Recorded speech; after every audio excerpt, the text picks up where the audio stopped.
ত্রয়োদশ জাতীয় সংসদের প্রথম অধিবেশন। দেশজুড়ে এখন একটাই প্রশ্ন, কে হচ্ছেন এই সংসদের অভিভাবক, কে বসতে যাচ্ছে সেই মর্যাদাপূর্ণ স্পিকারের চেয়ারে। দীর্ঘ দেড় দশকেরও বেশি সময় পর দেশে একটি অবাধ এবং নিরপেক্ষ নির্বাচনের মাধ্যমে গঠিত এই সংসদে জনগণের প্রত্যাশা আকাশচুম্বী। আর সেই প্রত্যাশা পূরণে সংসদকে প্রাণবন্ত এবং কার্যকর রাখার প্রধান দায়িত্ব যার, সেই নতুন স্পিকার নির্বাচন নিয়ে এখন আলোচনা তুঙ্গে। রাজনৈতিক অন্দরমহলে কান পাতলেই শোনা যাচ্ছে নতুন নতুন নাম।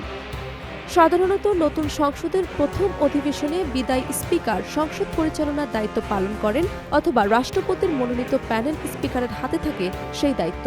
সংবিধানের ৭৪ অনুচ্ছেদ অনুযায়ী সংসদ সদস্যরা নিজেদের মধ্য থেকে একজনকে স্পিকার হিসেবে নির্বাচিত করবেন। তবে এবার বিএনপি এবং তাদের জোট শরিকদের মধ্যে এই পদটিকে নিয়ে ব্যাপক আলোচনার খবর পাওয়া যাচ্ছে।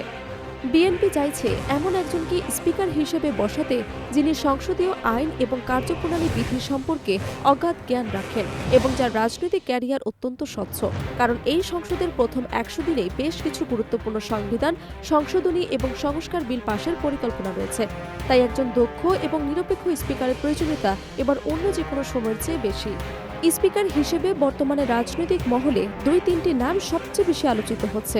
প্রথমে আলোচনায় রয়েছেন বিএনপির স্থায়ী কমিটির একজন প্রবীণ সদস্য ব্যারিস্টার এম মাহবুব উদ্দিন খোকন, যিনি আগেও সংসদীয় বিভিন্ন গুরুত্বপূর্ণ পদে দায়িত্ব পালন করেছেন।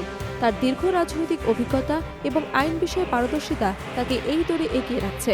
দ্বিতীয়ত আলোচনায় রয়েছে একজন ক্লিন ইমেজের নতুন অথচ মেধাবী নেতা জয়নুল আবেদিন ফারুক, যাকে তারেক রহমান নিজে পছন্দ করেছেন বলে গুঞ্জন রয়েছে। দলের নীতি নির্ধারকদের মতে তরুণ প্রজন্মকে উৎসাহিত করতে এবং সংসদের গতিশীলতা বাড়াতে এবার বড় ধরনের কোনো চমক দেখা যেতে পারে। এছাড়া ডেপুটি স্পিকার পদেও নারী নেতৃত্ব বা জোটের কোনো শরিক দলের প্রভাবশালী নেতার নাম আসার জোরালো সম্ভাবনা রয়েছে।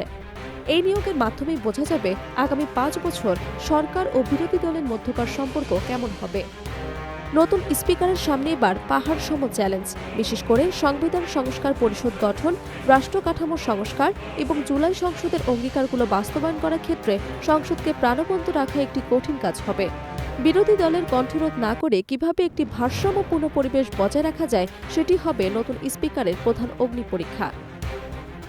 বিএনপি ইতিমধ্যে জানিয়েছে যে তারা সংসদকে কোনো রবার স্ট্যাম্প প্রতিষ্ঠান হিসেবে দেখতে চায় না। তারা চায় সংসদ হবে জনগণের অধিকার নিয়ে আলোচনার প্রধান কেন্দ্রবিন্দু। তাই নতুন স্পিকারকে হতে হবে অত্যন্ত ধৈর্যশীল এবং নিরপেক্ষ। রাজনৈতিক বিশ্লেষকদের মতে এবারে স্পিকার নির্বাচনের মাধ্যমে বাংলাদেশের সংসদীয় গণতন্ত্রের এক নতুন যুগের সূচনা হতে যাচ্ছে। স্পিকার যেই হন না কেন, তার উপর অর্পিত দায়িত্ব হবে ১৬ কোটি মানুষের ভাগ্য পরিবর্তনের আইন প্রণয়নে নেতৃত্ব দেয়া। আজ অধিবেশন শুরু হওয়ার পরপরই স্পিকার নির্বাচনের ভোট গ্রহণ অনুষ্ঠিত হবে এবং খুব শীঘ্রই আমরা জানতে পারব সেই কাঙ্ক্ষিত নাম। নতুন স্পিকার কি পারবেন সংসদের মর্যাদা অক্ষুণ্ণ রাখতে, নাকি আবারও পুরনো বৃত্তেই বন্দী থাকবে আমাদের সংসদীয় রাজনীতি? Desk report, Dhaka.